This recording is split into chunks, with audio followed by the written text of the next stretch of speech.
Welcome back to another Prompt to Muse video. I am so happy to have you guys here and thank you for the new subscribers. As always, if you want to subscribe and hit the notification bell, that makes all this worthwhile.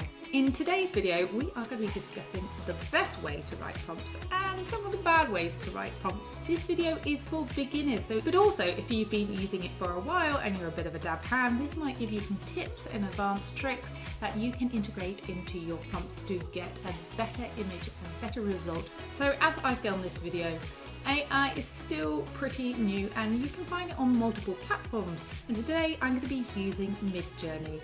It's important to understand Midjourney is still in developmental phase. All this AI art is pretty new to the scene, so you will see glitches. You might see a person with 7 arms, or you might be having issues with hands, and that's a classic Midjourney issue that they're working on.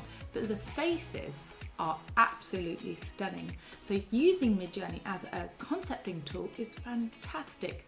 You can try out different subjects, you can try out different styles, cyberpunk, steampunk, art nouveau, anything you can think of, and add different artists to the mix and different mediums and styles and lighting.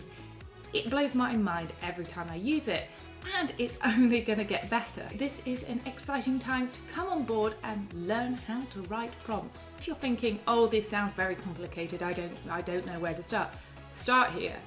Literally, the secret is writing prompts is the same as writing in Google search.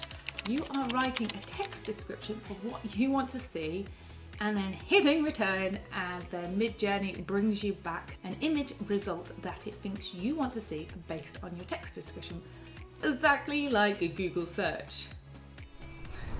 So I'm going to break the prompt down into 4 simple, understandable components. So first, you've got your concept and your subjects. This is where the most weight is going to be. At the beginning of the prompt, this is where you will define what it is. The next section is style. So you can style your artwork with a genre or a particular artist, or mix in different artists. You can use multiple artists and or different medium of art. So you could try photography, charcoal, sculpture. Just have a play around with all these different styles and you'll be able to come out with some pretty cool images. So next is the quality inputs. HD stands for high definition. You can add cinematic lighting. You may have seen Octane Render, which is a 3D renderer. The last and final part of your prompt is the composition. So how you want your output to look like. Do you want an ultra wide shot? Do you want a wallpaper, like a desktop wallpaper? Do you want a macro shot or a specific headshot of your concept or subject? Put that in here. You can also put your aspect ratio, so you can add the ratio size or the pixel size you want your image. This will change your composition and sometimes gives you better images, so play around with the aspect ratio. Now, if there's any words that you don't understand on this screen, Google it. Get used to all these different terminologies. AI art is not an exact science. You can become a director, and by using the correct prompts, you can get closer to the feeling or the vibe that you want from the image. So all of that in practical terms, it's all well and good. So let's put the theory into practice. Let's type in sitting black cat, wearing glasses, art by Art Germ, cute, cinematic style, HD, detail, Octane Render, and the aspect ratio of 2:3. This is the result of our prompt. I did a couple of variations on this image, and when I was happy with the variation, I upscaled the image and this was the result. And I think you can agree it's pulling all the information from the prompt. It's a black sitting cat with glasses on, it's cute, it's got a cinematic style, it's referenced the artist nicely, and the aspect ratio is 2:3. In this circumstance, Midjourney had understood the brief. And I know it's not always the way, and you might have to re-roll to get closer to what you want. So you might be wondering what would happen if I just took all the fancy pants descriptions out and just put black cat in glasses. Well, this is what Midjourney would give me. It is a black cat in glasses, but there's no stylization, and it quite literally is a black cat in glasses. So you can see how the prompt really influences the output that Midjourney will retrieve for you. So hopefully from this point forward, by watching this video, your prompt structure has improved. Now, to improve on your language, you can go and get inspired by heading over to the midjourney.com website. And if you go below home and see community feed over on the left and click on that, you can see what images are trending, what images are popular, what images are new. And what's really cool, if you're on the standard subscription, if you click on any image and scroll down, ignore this text here, that's not the prompt. If you click on the three dotted lines here and click on copy command and open Notepad, Word, whatever you got, and just paste, you can see the exact command that they used for that image. Now, if you put this into Midjourney, you will not get exact same image because it's re-rolling the dice. It's not the same seed number, which I can explain in another video, but you will not get the same image, but you'll get something similar.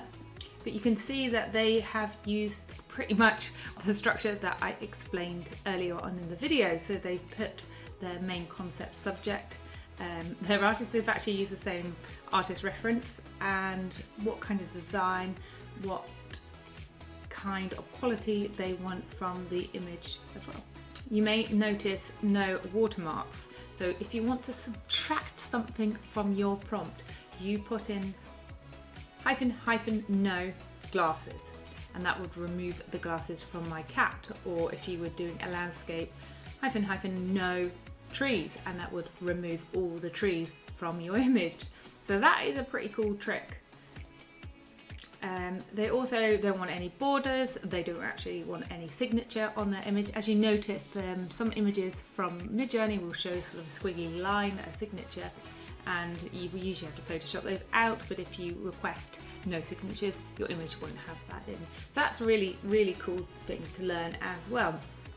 So as I said, when you come over to the Midjourney community, you learn so much by looking at other people's artwork.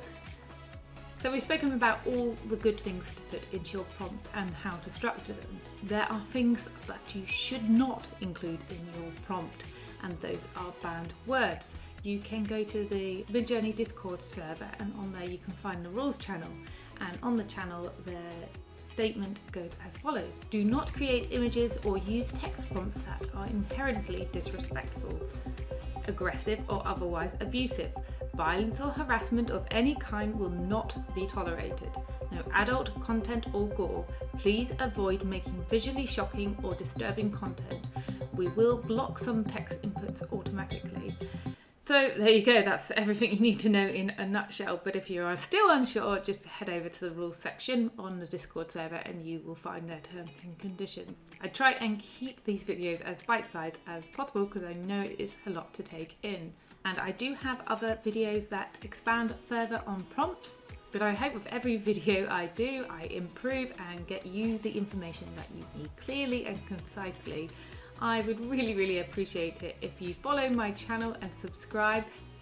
And just before we go, I just want to say I have a Prompt Muse Instagram page where we can interact over there, and you can see prompts and images that I post. I pick a muse a day, so it's worth following. And if there are any tips you feel I've missed out, please feel free to put in the comments section so other people can see and learn. Thank you so much guys for joining me for another video, and I'm looking forward to making another one. And that's it for now. Thanks a lot. Bye bye.